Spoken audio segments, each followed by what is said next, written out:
and I am a member of the Lebanon Historical Society, which is your host for the evening, and would not be host for the evening if it weren't for the largesse of the New Hampshire Humanities Council, which does noble work in trying to get programs like this circulated around New Hampshire, but we found out there's some competition across the river tonight from the Vermont Humanities Council, which is a little frustrating, but I'm going to have to figure out how to communicate with them. And you have to do this very far in advance, so it can be a little frustrating. Yeah. Anyhow, I would like to just say a couple things about the Lebanon Historical Society and share that with you, if I may. First of all, we meet, is it the third? Yeah, the third Monday of the month is our normal meeting time. But this is something you can always check on our website if you want to see what's going on. Those are meetings as opposed to programs. And we've had several programs this year, mostly focusing on the Civil War. And my pitch to you is, if you want to be sure to know about these things, you really should join the Lebanon Historical Society, which is a bargain for $10. And then you'll be sure to know about it. You know, I'd like to introduce probably the most important person here tonight, a lady named Boyce, who happens to be related to the presenter this evening. And so Marianne would like to say a few words and really make the presentation. I shall exit the stage right in front of Marianne, thank you. The year is 1936. Charles Ross Taggart has been a professional entertainer for nearly 40 years. For more than 20 of those years, he's been a fixture on the Redpath Lyceum and Chautauqua Bureau of Chicago, Illinois. He has given more than 4,000 programs and has appeared in nearly every one of the 48 states of our union. Mr. Taggart is a real Yankee, and his dialect is not assumed. Donning his famous felt hat and spectacles, he takes fiddle in hand and chats confidentially about his various adventures in city and country life, keeping his audiences roaring with laughter. He occasionally fiddles an old-time tune that sets the nerves a-tingling. Mr. Taggart's Old Country Fiddler and Pineville Folks monologues have reached the ears of the public through the Victor Talking Machine records. So now you can hear his stories and tunes at any time right in your own home. And now, ladies and gentlemen, it is my pleasure to introduce to you the man from Vermont, the Old Country Fiddler, Mr. Charles Ross Taggart.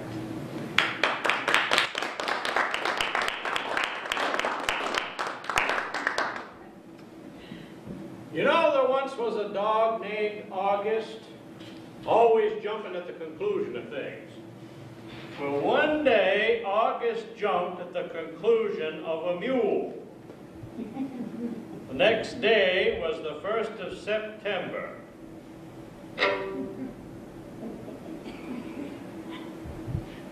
And for those who did not get that, in other words, it was the end of August. Well, you young kids don't get the humor that they did in my day. Well, I'm now going to play a classical number called Pop Goes the Weasel.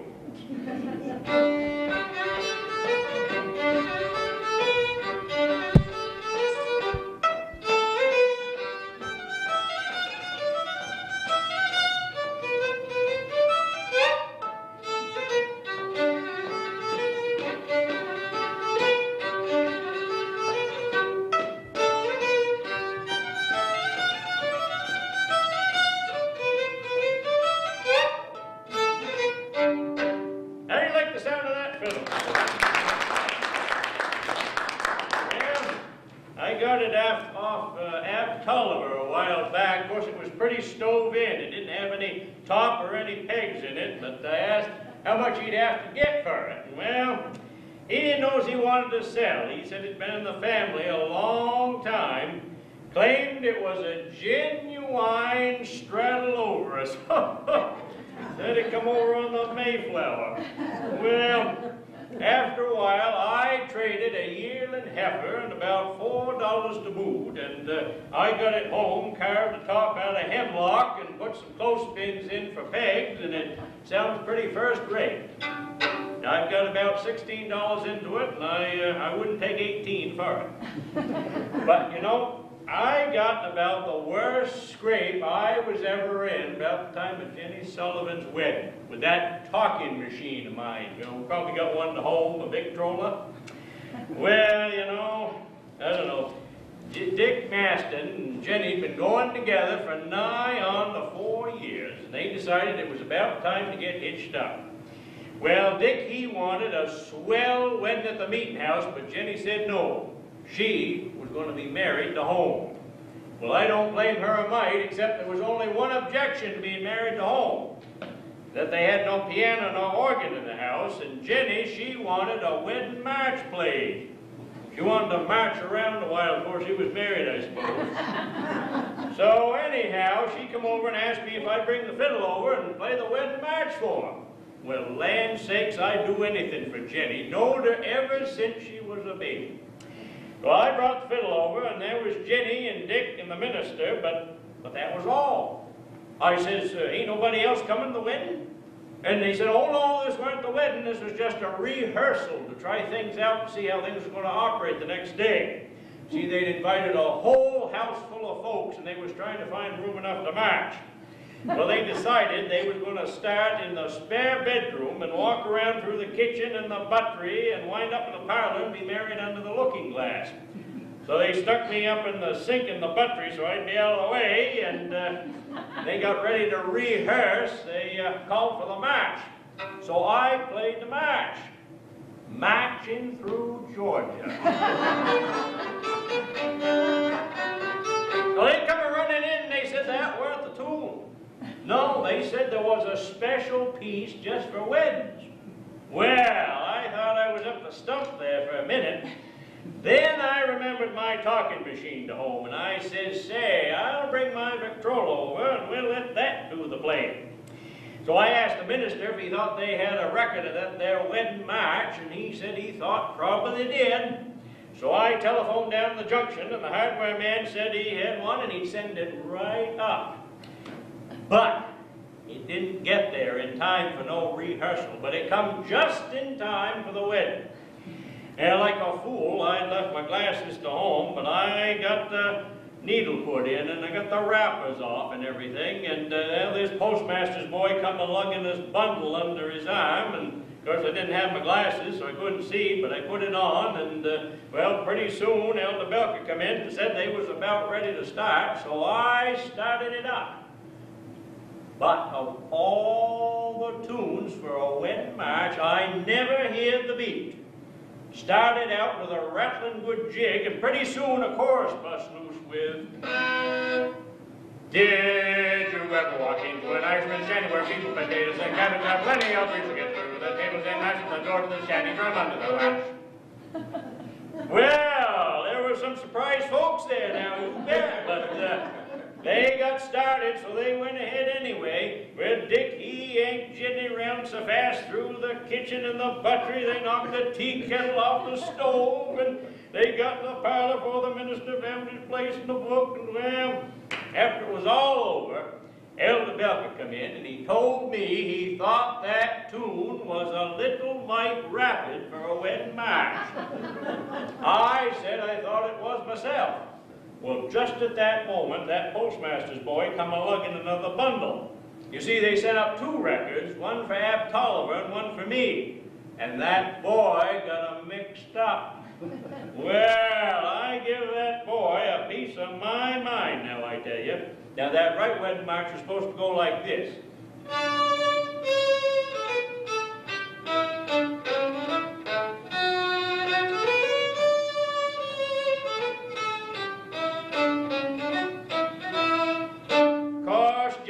awful disappointed not to have the right one. You know how gals feel about such things. But Dick, he said he liked the first record the best. He said he didn't want to be poking along all day. Wanted to get in there and have it over with. Well, I guess I got out a bit better than I was afraid I should, but I guess I'll have to play Haste to the Wedding after that one.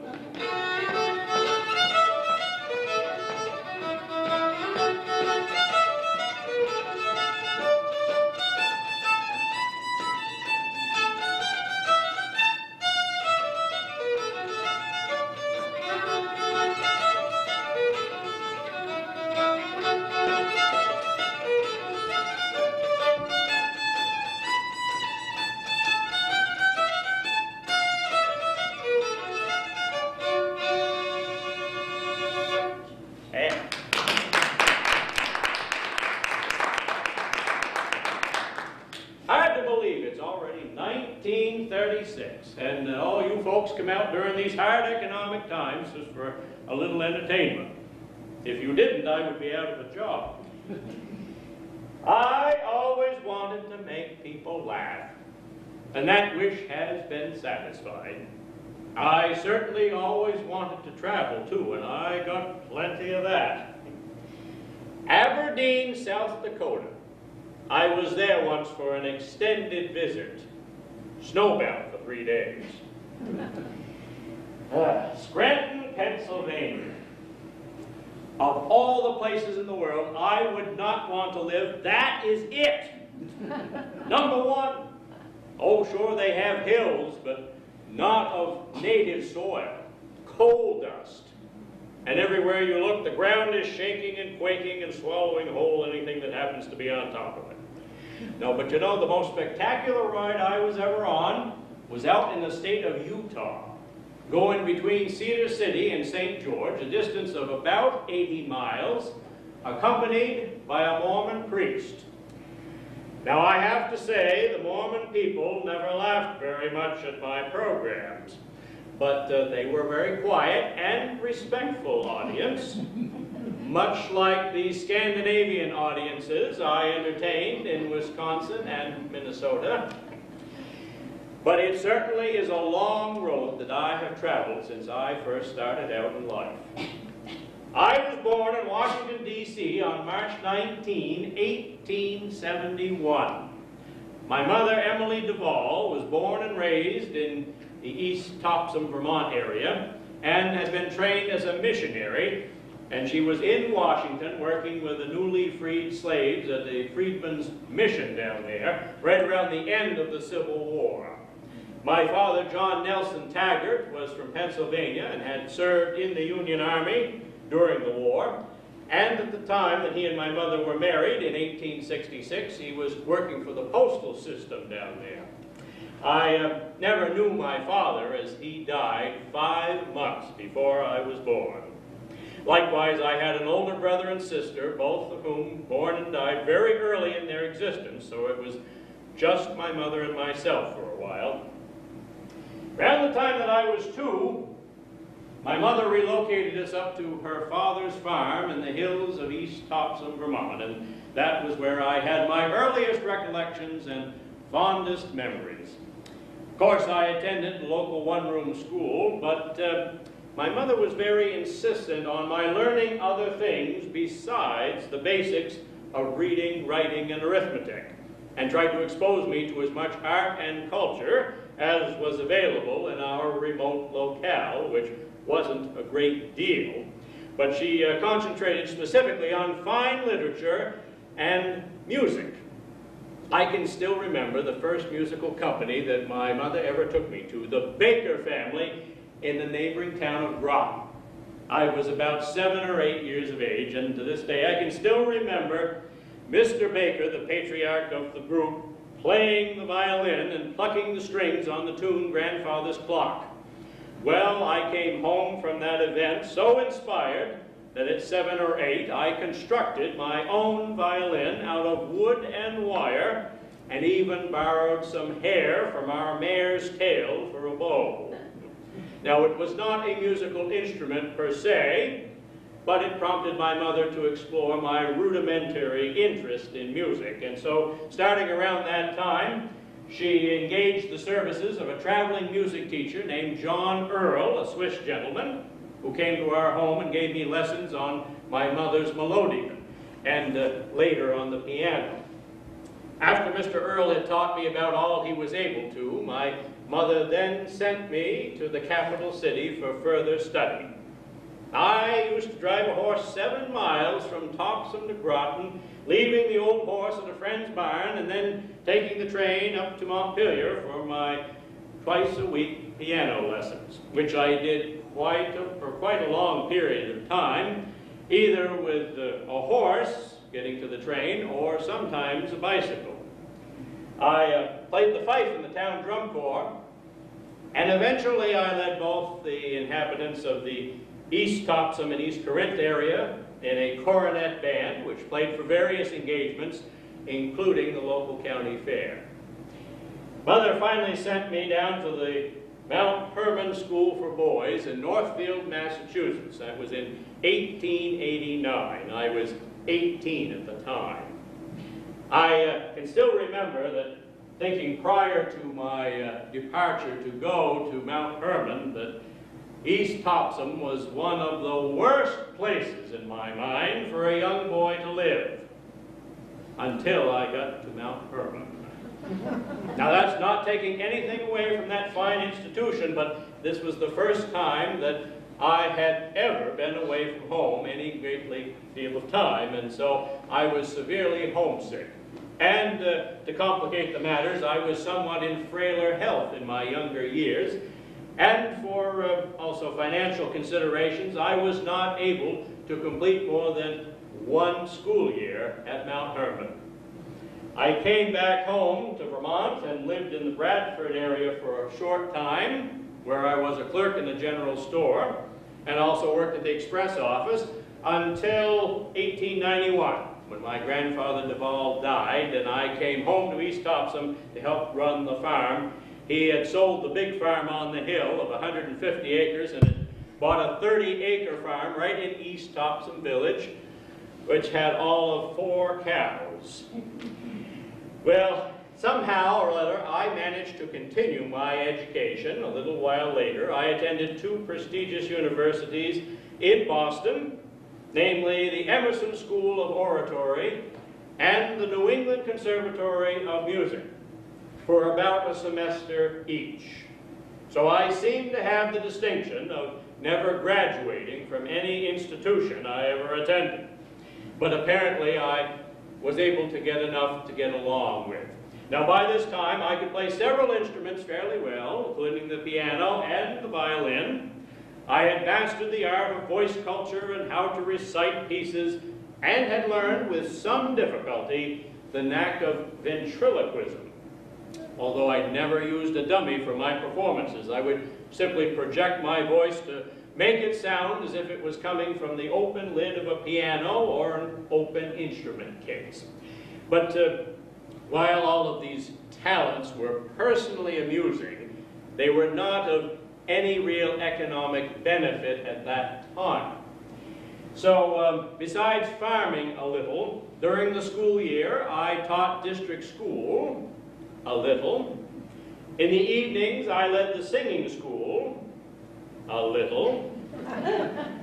I tinkered on watches a little. And I even did as my first music teacher, John Earl, going all over the countryside, horse and buggy, giving music lessons a little. But the sum total of all of these vocations put together wasn't getting me very far ahead in any professional or business way. It wasn't particularly profitable. I became very unsettled in my mind and determined that I wanted to do just one thing a lot and not a little. And one day I happened to see in the Topsom post office an advertisement of an entertainment to be given in Groton by a Mr. Frank G. Reynolds of Boston. Well, Mother and I thought it sounded like fun, and so we hitched up the old horse and drove over to hear it. It was the first time I had ever seen what was possible for one man to do by himself to entertain a whole audience. And it was most impressive, not only the performance, but the man himself. So much so that on my own initiative, I approached this Mr. Reynolds to come to East Topsom and give the same performance there, which he did. And he stayed with us in our home during that time, and we got quite well acquainted with one another. And eventually I confided in him my interest and desire to do the very same thing that he did. No man could have been any more attentive or helpful than Mr. Reynolds was to me. He sat me down and showed me every aspect of his business. And finally he advised me that I should put together a program of musical and spoken pieces and try myself out in front of a live audience. Well, now, of course, this was back in the days, in the 1890s, when professional entertainers were not as common as they are now in the 30s. And even though I had come up with the idea and had been inspired to do this, I had never really been in front of a crowd in my whole life. So it kind of scared me just to think about it. So I did put together a program of 13 numbers, some of my Emerson and Conservatory things, but I kept putting off my debut. I just couldn't stand up to it until one day. I was driving the old horse toward West Topsom to give piano lessons. Now at the bottom of the hill, the road went in two directions. And this thing of whether or not I would become a traveling entertainer was going to be decided by which direction I turned. But I could not make that decision myself, so I left it to the old horse to decide. Now, if he turned toward the town hall, I would make arrangements for booking it for a certain date in the future, and I would also go and put in an order at the print shop for tickets and handbills.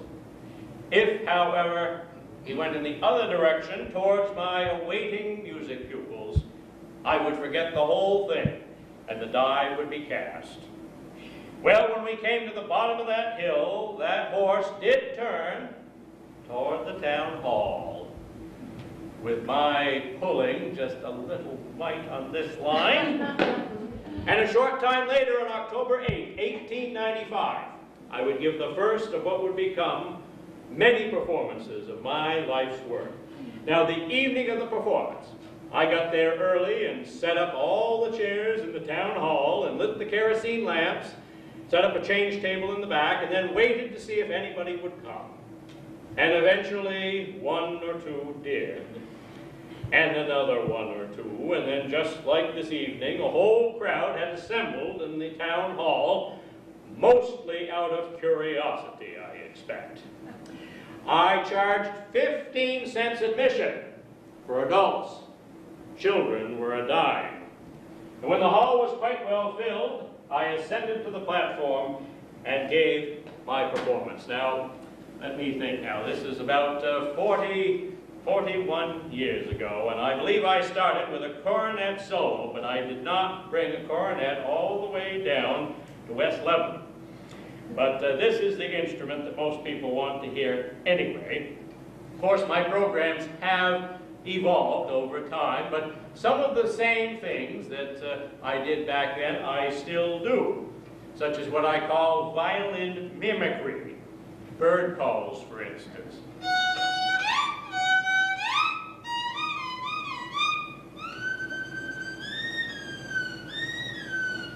But also imitations of the human voice. Now, I don't know if you know that the violin can sound like a human voice, such as, for example, a little boy reciting "Twinkle, Twinkle, Little Star."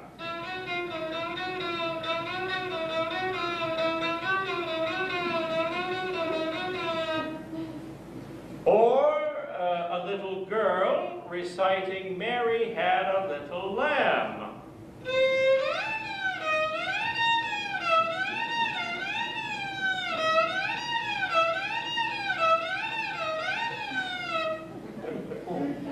And also various recitations and songs. And oh, incidentally, how many of you folks have ever been to an old-fashioned singing school in the country? Well, I went to one years ago when I learned this song, which I'd like mighty well to share with you. Now, you listen.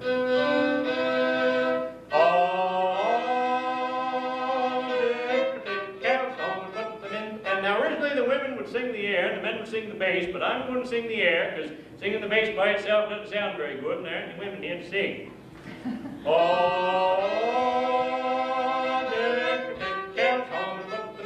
Now, originally this was in the key of G, but I'm doing it in C, because if I do it in G, it gets up so blamed high I can't reach up there, so I have to do it where I can, or I get all confused.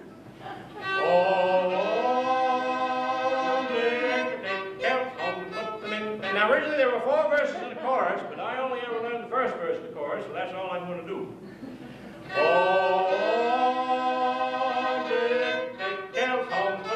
Now, that chorus is the best part of the whole song. Oh, yes, indeed, it goes fine.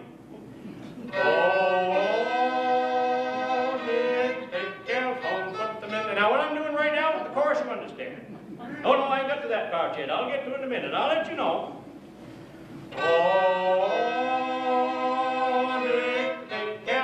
Put them in the pen, for the cousins are coming. See us all again, and the dowdy's in the pan, and turkey's on the fire, and we all must get ready for Cousin Jedediah. Here's the chorus, Cousin Jedediah. There's Hezekiah, Azariah, and Sabai, Jedediah, all coming here to tea. Hope we have a jolly time, hope we have a jolly time. To worship with the candle on, we'll all take tea. Isn't that a dandy? Well, I left the hall that evening with exultation in my heart and bulging amounts of change in my pockets. And when I counted out my receipts for the evening, I had made the grand total of $9.50. And after taking out $1 for the rent of the hall and another $1 for the printing of handbills and tickets, I was left with a clear profit of $7.50. That was the first monies my talents ever earned me, and I have been keeping them more or less busy with varying degrees of success ever since. Well, Mr. Reynolds used to come to see us every year after that, and by his suggestion and aid, I eventually broke into the Boston Lyceum Bureau. One time I was in Cambridge, Massachusetts, and giving a program, and unbeknownst to me, there was a gentleman in the audience by the name of Mr. Lovett of the Lovett Entertainment Bureau of Boston. Well, afterwards he came up and introduced himself and told me I should come to his office someday, and he would see what he could do for me. Well, what Mr. Lovett did for me was to send me to the Butler Insane Hospital in Providence. I suppose he figured if I was a hit there, he would then try me upon a sane audience. The experiment was obviously successful, as he immediately became my manager, and he gave me the title which I still use to this day, the Man from Vermont. Now, of course, I've had various titles in my career, such as Fiddling Philosopher, Violin Wizard, The Old Country Fiddler, one of my best-known and best-loved character sketches, but The Man from Vermont is the title which I have worn proudly these many, many years.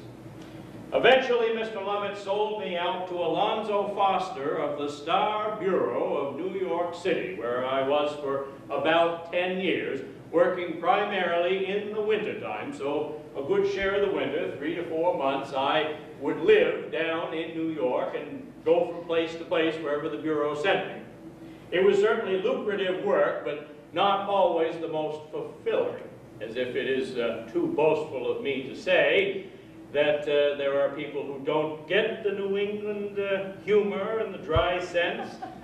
But of course, I always had my violin tricks and mimicry, so I never completely fell flat. But many of my audiences in New York could scarcely write their own name.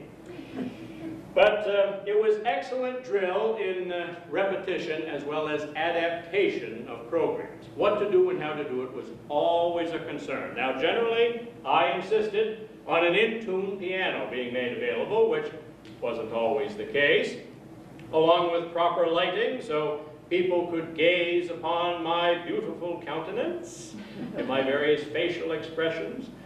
But that was also not always available. So I developed what I called my cold stage program. In short, if your conditions were not conducive to my work, I would simply adjust my work to meet your conditions. And you had to be flexible if you wanted work. One day you could be in a church basement speaking to a women's group, and the next day on the deck of a battleship speaking to a veterans organization. So you had to be flexible. Now, of course, I wrote a number of my own sketches. Occasionally I borrowed from leading humorists like Mark Twain, but I wrote a number of my Old Country Fiddler and Pineville Folks monologues based loosely on people from back home in the East Topsom area, who shall remain nameless. But a colleague of mine advised that I should record some of these for the enjoyment of the public, which I started to do in 1914, including this one, The Old Country Fiddler at the Telephone. Now imagine, if you will, a fiddler from the hills of Vermont being thrust into the middle of downtown New York City, made for quite a number of interesting and amusing anecdotes. Now, just to set the stage for this, the Old Country Fiddler has just arrived in New York the night before and has stayed overnight in a fancy hotel, and now he's trying to find his son John. And John has been living in New York for about a year and a half. Now, I suppose in most small towns, if somebody moved in there and lived there for a year and a half, you might know who they were and where they lived. Well, the Old Country Fiddler assumes it's the same thing in New York, which you'll find out it's not necessarily the case. And also having to deal with a big city switchboard operator. So let's see how this turns out. Hello, Central? Say, I want to speak to my son. Huh? Number? Oh, just the one. All the rest are gals. What's that? His number? Whose? My son's? Good heavens to Betsy, he's in jail, is he? What's that? Information? I don't want the information, I just want to speak to my son. His name? John Jackson. Where does he live? Lives right here in New York, don't you know him? Been here for a year and a half. Well, he's at 524 West 86th Street. And he's about 6 foot tall, 180 pounds, with a red curl, and he belongs to the Oddfellows. Anything more you want to know about him? Huh? H.O. Harlem? Who's that? Oh, well, maybe that's the feller he works for. Now, look here, just a minute. Hello, who's this? Oh, this is you, Central. Well, glad to meet you. Say, Central, I want to speak to Mr. H.O. Harlem, if you please. Hello, Mr. Harlem? Oh, is that you, John? Well, hello, John. This is me, Dad. Yeah, I'm here in New York. Say, boy, where was you last night? I waited for you on the platform for quite a spell. No, I didn't come today. I come yesterday. Didn't you get my letter? Say, John, that platform was some crowded. Must have been something going on in New York last night. What's that? Baggage? Oh, just a green steamer trunk I brought with me. What's that? Check? No, I don't believe in that check business. But I'll tell you, I pretty near lost that green steamer truck. Yep, as soon as we pulled in there, this little general with a red cap come along, and he had it lugged down the other end of the platform before I could catch him. And when I caught up to him, I give him a talking to. Yep, excuse me, yep. No, I got in pretty late. Yep, about 9 o'clock. Yep.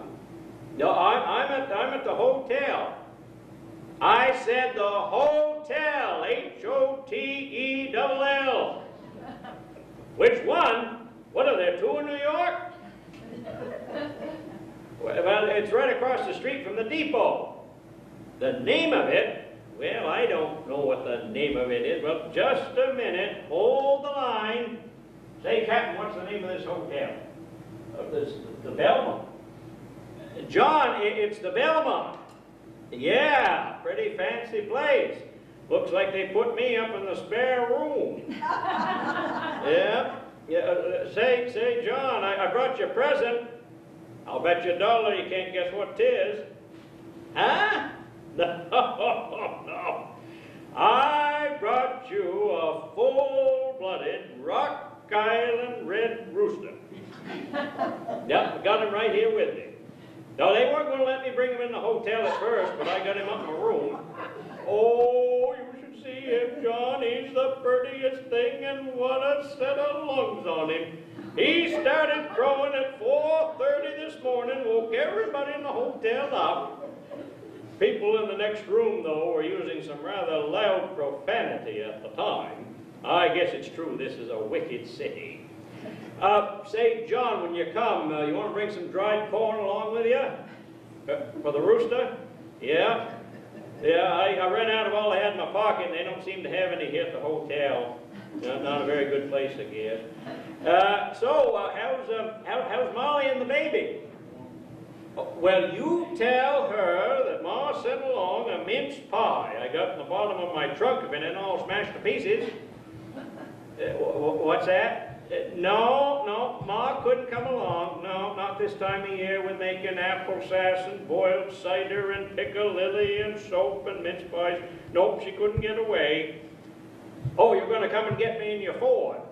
All right, John, I'll be waiting for you on the front piazza, and I'll send one of these little generals up to my room to fetch down the rooster. Goodbye, John.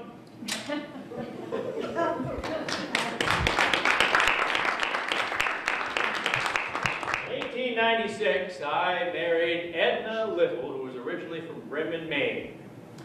We eventually had 3 daughters. My goodness, how time goes along. Evelyn, Miriam, and Elizabeth. They're all full grown now. But of course, it was Edna who had to raise our girls on my long trips away and also keep house, along with her mother and mine. Well, and I was gone for quite a long time, I'm assuming it all went very amicably. Of course, they were all very good to get along. But as my entertaining became more in demand and more profitable, and as most of my traveling was done by train, it only made sense for us to move to a closer point of contact with the railroad. So around 1907, we left Topsom for the town of Newbury, Vermont, right along the Connecticut River, buying a home just on the north end of Newbury Village, which we named Elm Bank for the 25-some-odd elm trees all over the property.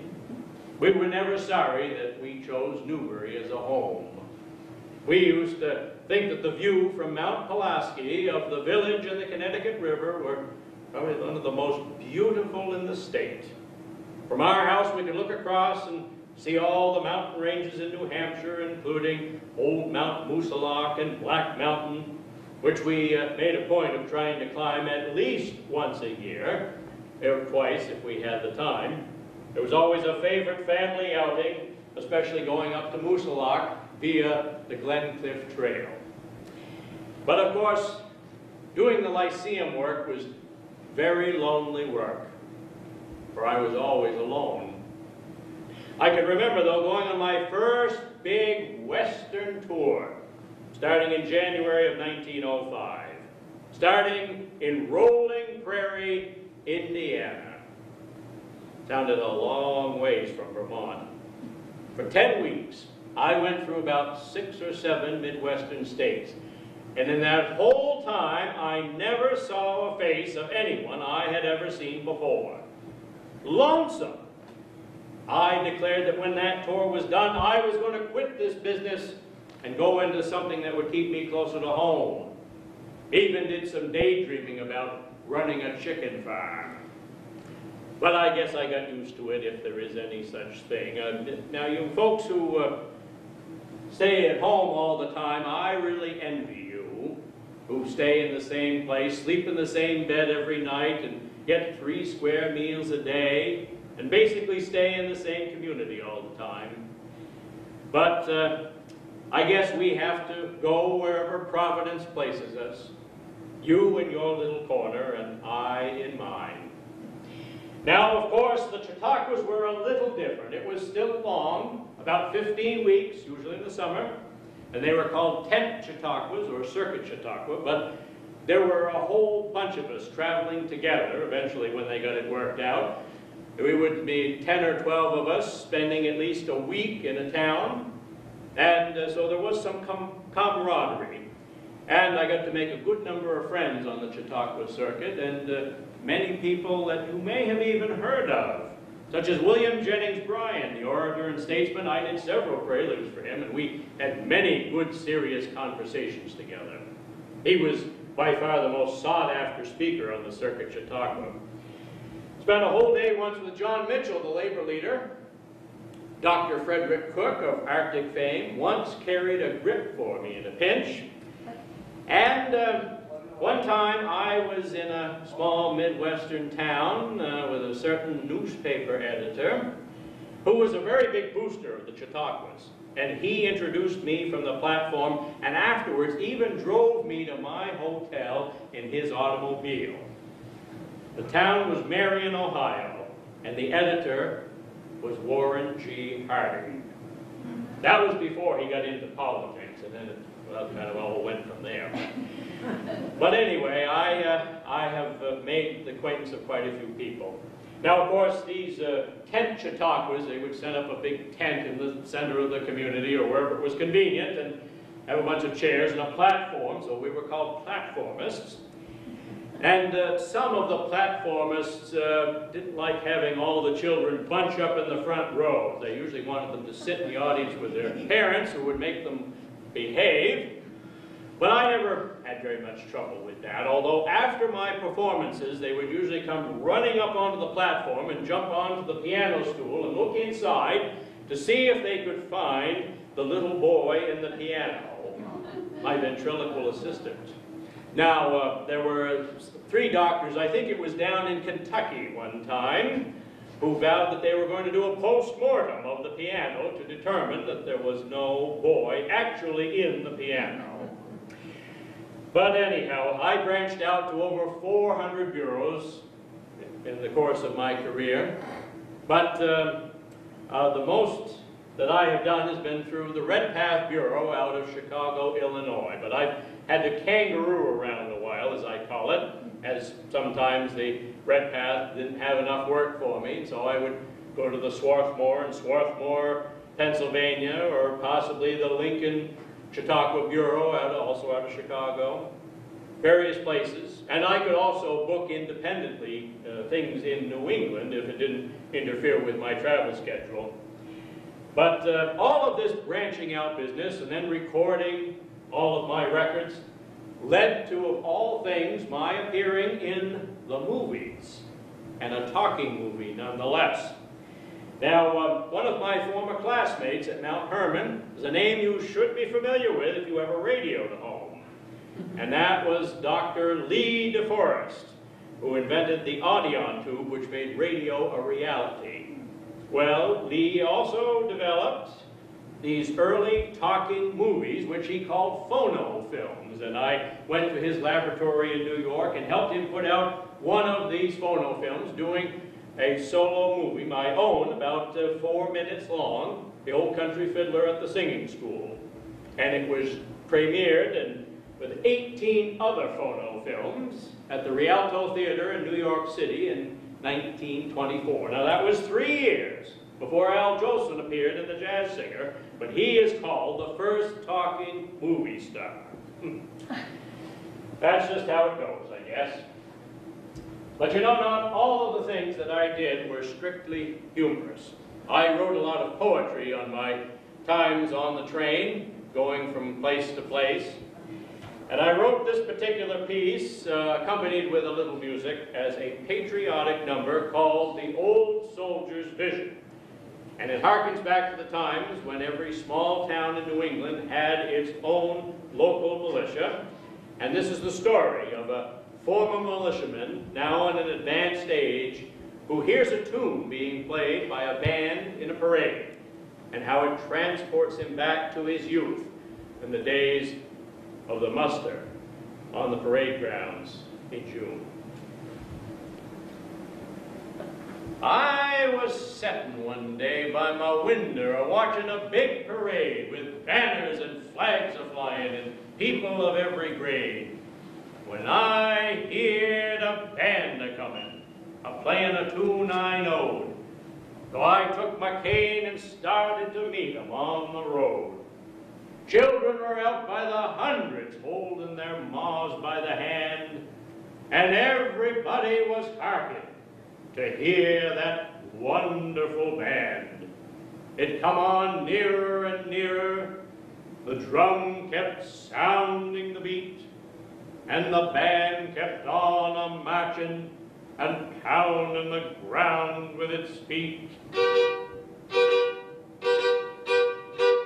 And all of a sudden they started and played an old-time tune which carried me back to the muster and the old troop training in June.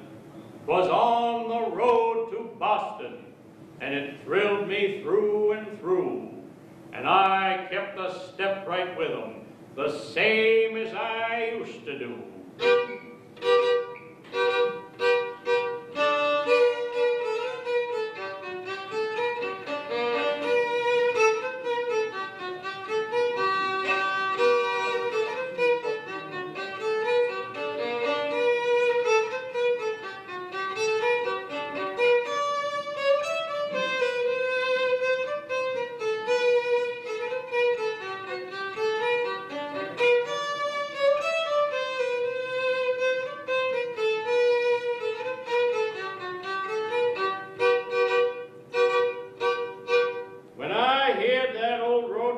I could see them old grounds again, for I was a soldier as good as the rest.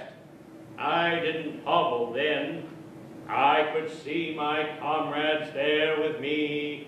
I could feel their shoulders touch mine, and the ground it shook as it used to, with the tramp of the long blue line. I could hear the rattle of my skin as I shouted, "Shoulder arms!" And the weapons all blanched in the sunlight again. The vision was full of its charm, for I was a captain in them days and commanded 100 men. I could see 'em all right there before me, looking just as they all did then. But the band has stopped the playing of that grand old muster tune, and the vision is growing dimmer, and all will be faded soon. And when I come to my senses, I was standing there on the ground. My cane was over my shoulder, and my hair was flying around. "3 cheers for the band!" I shouted.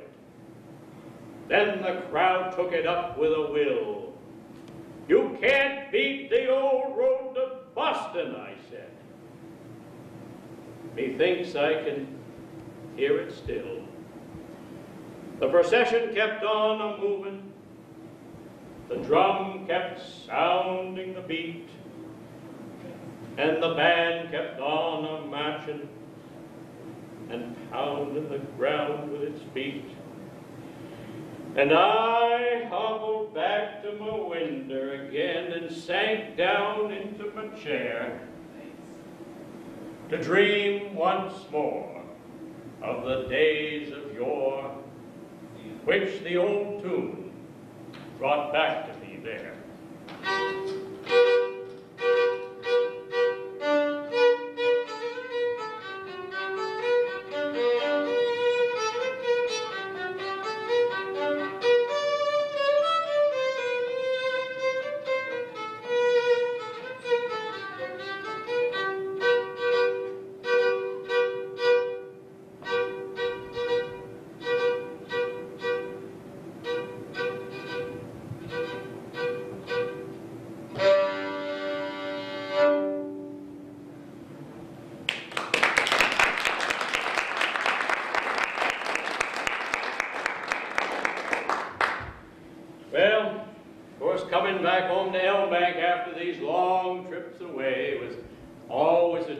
to me, and apparently also to my family and neighbors.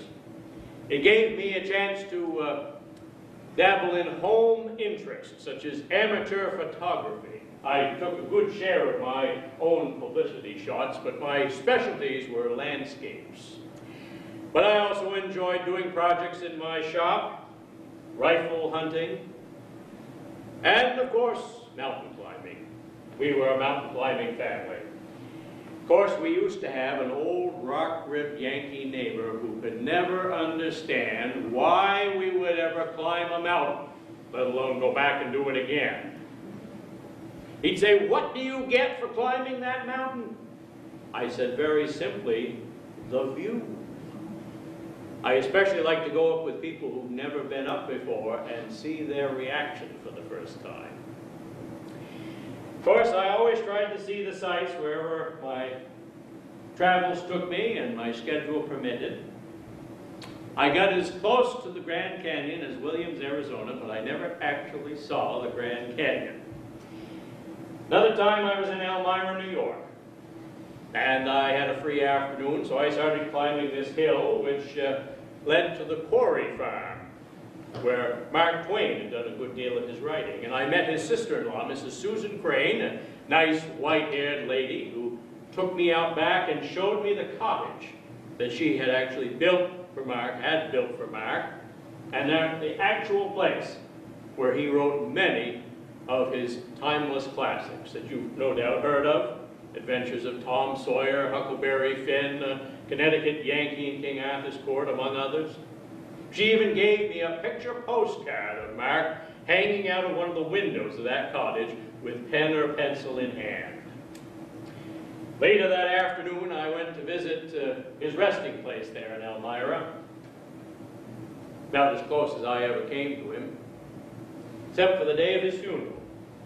I was one of the thousands of mourners in 1910 who went there to the big brick church in New York City and passed by that strong, chiseled face and that long white hair lying motionless in his coffin.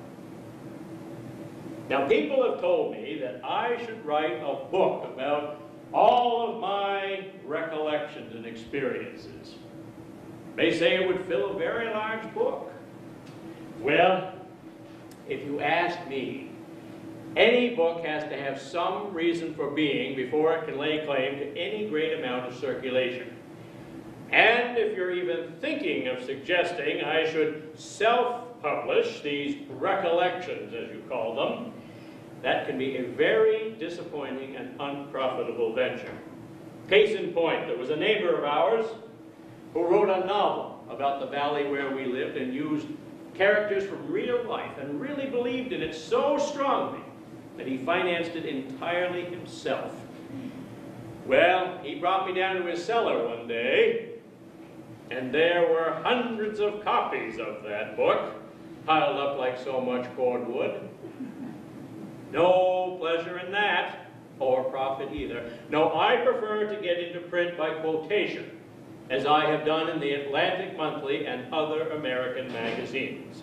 Now, I did a very good interview, if I do say so myself, with the Vermonter magazine in their November 1927 edition. This top photo was the cover of that edition. Now, incidentally, this is a take on, you were familiar with the Victor dog Nipper, who hears his master's voice.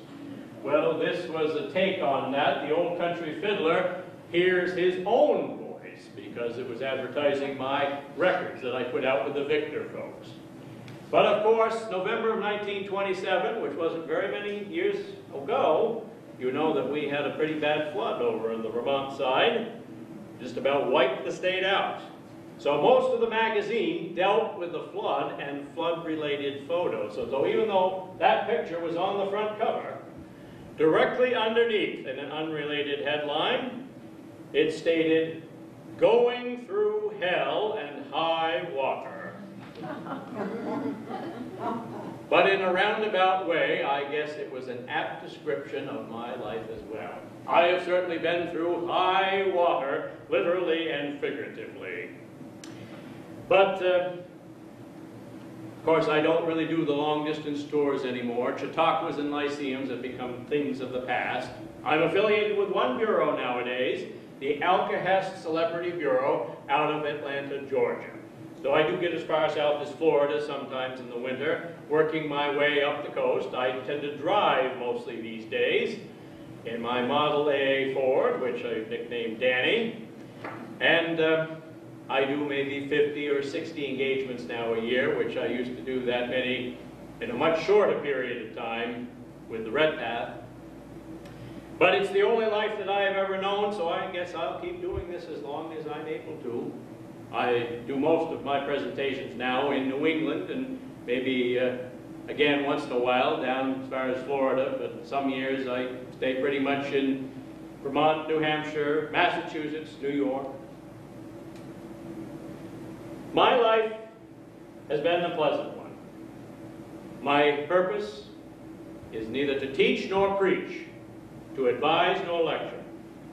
In short, if I can make you forget your troubles and cares for one evening only, my purpose will have been accomplished.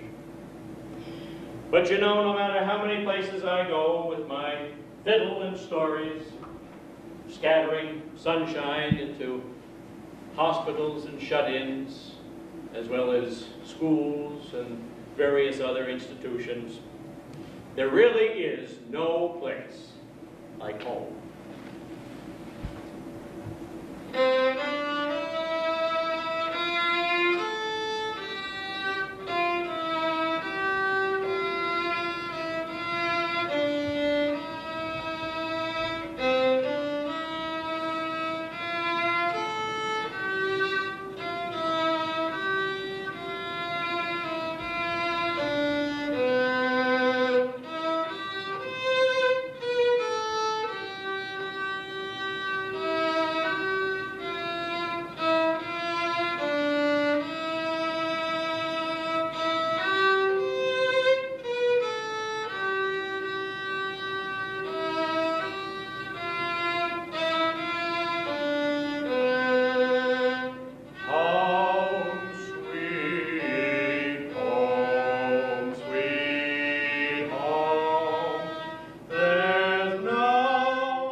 And now Mr. Taggart has left the building, and I myself, again, I often wonder who I am sometimes. Adam Boyce from West Windsor, Vermont, and you have just seen Mr. Taggart from 1936. Anybody had ever heard of Mr. Taggart before you came here this evening? That's usually the reaction. Although if you're an old record collector, chances are you had heard of some of Mr. Taggart's recordings. Just to give you the rest of the story, in 1937, during a performance on stage, Mr. Taggart suffers a stroke, which the audience thought was simply part of his act, as he did a number of things constantly doing tricks with the violin and different characterizations, but it was certainly no act, and he lost the use of his right hand and his upper lip.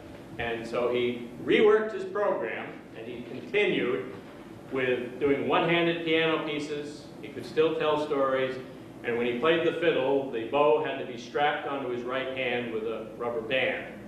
But he was a trooper, a true Yankee in the respect. He kept going at least through 1938, maybe early 1939, at which point he retires, and he and his wife moved down with their eldest daughter in North Carolina and various places throughout the American Southwest.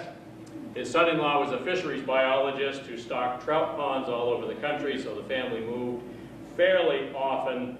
They ended up in San Carlos, Arizona, and College Station, Texas, which is where Mrs. Taggart dies in 1950, and then the family, for Mr. Taggart's sake, relocate back to New England, settling in Kents Hill, Maine, in the town of Reedfield, about 12 miles northwest of Augusta, the capital. And that is where he spends the last 10 months of his life. But prior to that move, prior to arriving in September of 1952, he did spend some time with friends in the Lebanon area, and we don't know who those friends were, but during that summer of 1952, Mr. Taggart and his family visit Elm Bank up in Newbury. They probably visit East Topsom, where his original stomping grounds, and various sites around, and it would be the last time he would ever see this area. And early 1953, his left leg is amputated above the knee due to a circulatory problem. And based on the old soldier's vision you heard earlier, it was quite appropriate that he died on the 4th of July, 1953. So are there questions or comments about what you have heard? Or what you wish you had heard? Yes? I'd like to know what the Chautauqua circuit was. I mean, I know there is the Chautauqua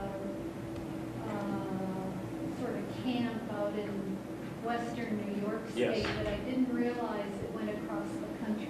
Yeah, that was what's referred to as the Mother Chautauqua. That was originally a training ground for Sunday school teachers, but it had a very unique curriculum which incorporated inspirational talk and exercise. And so the Chautauquas that Mr. Taggart was involved with were private enterprise. They were traveling, bringing the Chautauqua experience all over the country. Not a very big phenomenon in New England. They got in very late. Most of the Midwest and the South, they were very, very big. But really, most people came to those for the speakers. People like William Jennings Bryan would pack in 3,000 to 5,000 or more under this huge tent. They came for the speakers. Once in a while, someone like Mr. Taggart, who did entertainment, was tolerated if they were cheap enough. But generally, entertainment was not the Chautauqua thing. But there were some that were considered high enough quality. And certainly, he did a number of Chautauquas. There was only maybe 1 or 2 summers between 1913 and 1930 where he didn't have any work in the summer.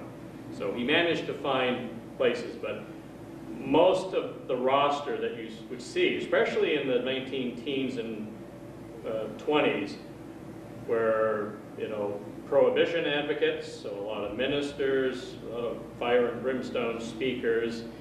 Taggart was, he was very devout. He was for national prohibition, and he stated so in letters home.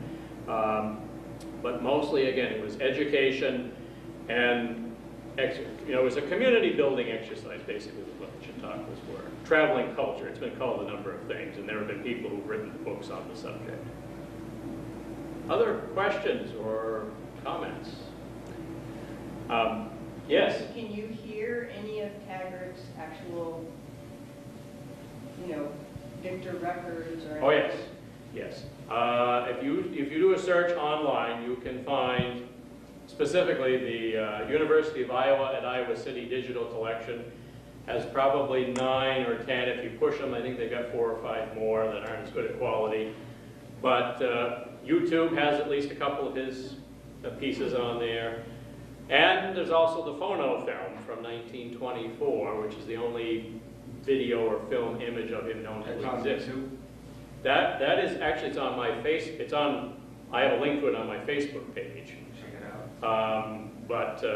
But yeah, I found that through a biographer of Lee DeForest, who's out in San Jose, California.